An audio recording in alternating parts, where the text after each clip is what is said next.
Today we're looking at the Turin CF64V grinder. This is a new addition to an already crowded 64mm flat burr grinder category, with competitors like their own DF64 and DF64V, Time Moore's 64 and 64S, and the fellow owned. So, does this grinder bring anything new to the table? Well, not exactly. But what it does do is avoid some common pitfalls that plague many of those other grinders. And if you're serious about coffee, why not get rewarded for it? With Brew Points, every purchase earns you points, unlocking discounts and exclusive perks on coffee gear. And with more points equals more savings, because great coffee should come with great rewards. Head over to the link down below and sign up today and save. I had to slip that in there. Let's now break down the CF64V grinder. Let's address the obvious first. This grinder is ugly. It's got this quirky retro boxy vibe that says, I'm all business, no frills. It's understated, yet highly capable. From top to bottom, you have a wooden lid sitting on top of a silicone bellows. And then this rests on top of a plastic, and it's not my favorite plastic. Actually, come to think of it, I don't really have a favorite plastic, but a plastic hopper. This hopper fits 50 grams of beans inside. The body of the grinder is made up of aluminium alloy, like all Turin grinders are. You have a nice 58mm catch cup that sits inside the forks of the grinder, the forks having silicone sleeves on them to stop any vibration, or you can grind directly into a portafilter for a more hands-free grinding experience. Then, when you're done grinding out, it has this handy knocker on the sides of the grinder, which works perfectly for reducing retention in the chute. A quick flick with the thumb of this and most of the grinds are gone, but if you're still not happy with it, just a couple of pumps from the bellows and you'll get a near zero retention experience. While functional, Turin's decision to place a logo in the middle of the grind dial, I personally find a bit of a turnoff. It's a bit of a design misstep, especially since so many grinder manufacturers have done so well to keep that splash of branding off of home grinders. It's a bit of a step backwards for the minimalist crowd. I also get though that it's not always easy to design around a grind dial setup, but I'd have preferred the dial to be angled so you're not bending down to adjust it accurately. But that said, it is smooth to adjust and there is plenty of precision so you can grind for any brew method, with settings ranging from 10 up to 30 for espresso, 40 for mocha pot, and then beyond that you'll get grinds for AeroPress, single cup pour overs, French press, and even cold brewing. The CF64V uses 64mm DLC diamond-like coating burrs as default. These are mounted vertically instead of horizontally like the DF64V. This vertical alignment combined with a larger 400 watt motor leads to faster grinding speeds overall. The motor also features variable RPM ranging from 800 to 1800 RPM, going up in 100 RPM increments. And I am a big fan of anything over 1100 RPM for flat burrs, so I really don't see any issue with 800 RPM being the minimum. But let's now just grind out 2 doses of coffee, one on an espresso setting using 1700 RPM and one on a filter setting using 900 RPM, and we'll see how fast this grinder is, shall we? All right. I got a 20 gram dose in each, just got to work out which is my filter and which is my espresso. So, there is a trick to this grinder. There is essentially 2 operation buttons. There is a main switch, and then there is also an on and off switch on the opposite side. Now, I would just recommend in using this grinder to keep this button pressed in, and then all you need to do to turn the grinder on and off is using the main switch. And it's really quiet. I don't know if you can hear that. That's at 1700 RPM, I believe. Yep. So it's going to be a hot start.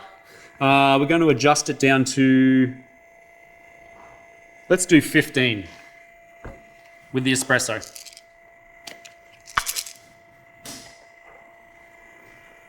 Start the clock.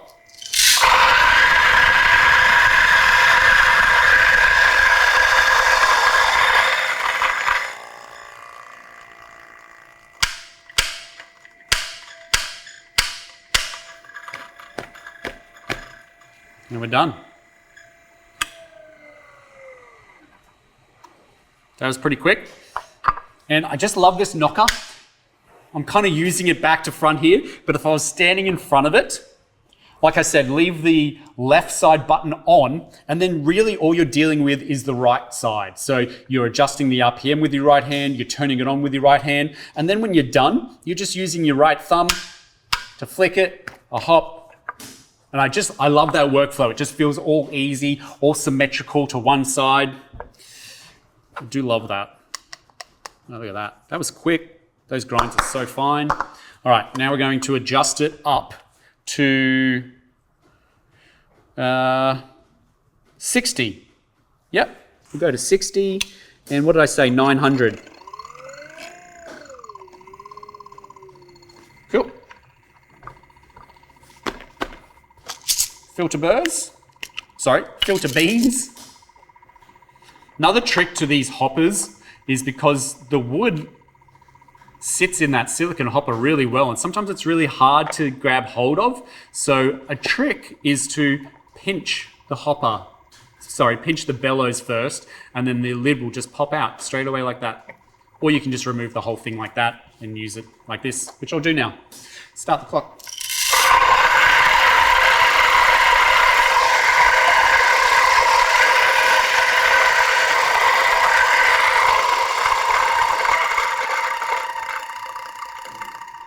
It smells so good.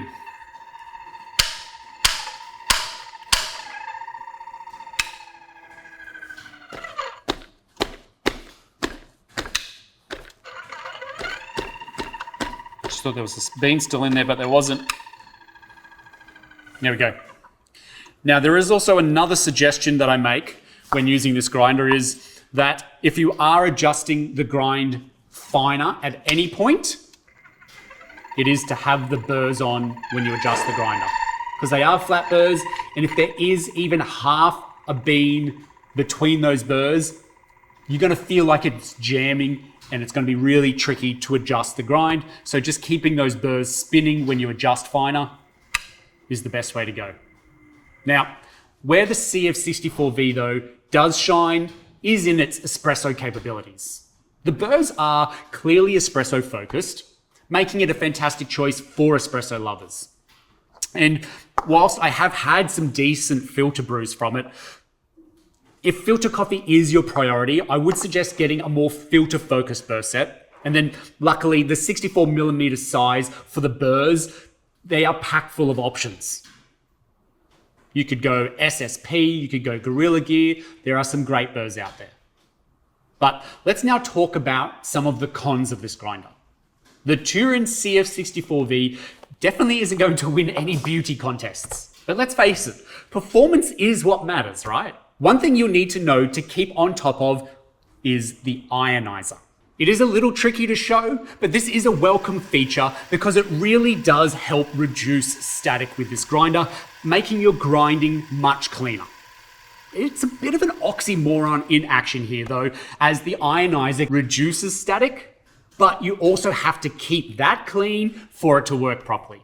And see, Turin does provide this brush, and if you don't use it, the ionizer can get clogged up with fine grinds and possibly chaff around it. So when that happens, the static reduction doesn't work as well.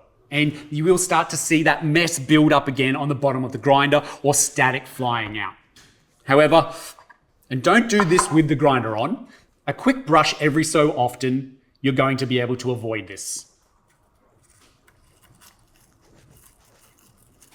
Like so. Now, you can also clean this brush out and use it again, which I think is fantastic. Let's now move on to something that is equally important, and that is how to maintain and keep this grinder clean. First, turn off and unplug the grinder. Then simply remove the faceplate from the front of the grinder. It pops off. Then, using the hex key that is provided in the box, you can go and undo the magnetic dial scale. After this, pull out the front burr carrier, and then you'll have access to the full burr chamber. Here, you can brush down and remove any noticeable buildup, then reassemble everything back the same way.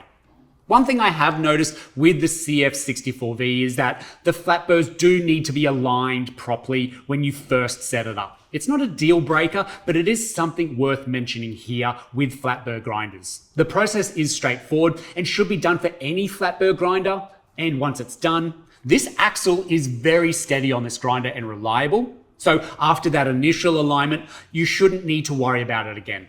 It's a one-time setup that ensures the grinder is 100% accurate and precise within its grinding. And that's the Turin CF64V grinder for you. Now here's my take on all of this. It doesn't aim to outshine its competitors, but I think it does comfortably slot into the top 2 or 3 grinders within this category. It's not wowing me in any particular way, but it's consistently great, which is exactly what a Turin grinder has been known for. I'll admit, I am torn on this one. It's not the prettiest, but it does deliver on performance. So if you are looking for a top tier espresso grinder and don't mind the design quirks, the CF64V is a solid contender. And if you have any further questions, add them in the comment section down below and I'll get straight back to you. Thank you so much for watching till the end of this video, and I'll see you in the next one.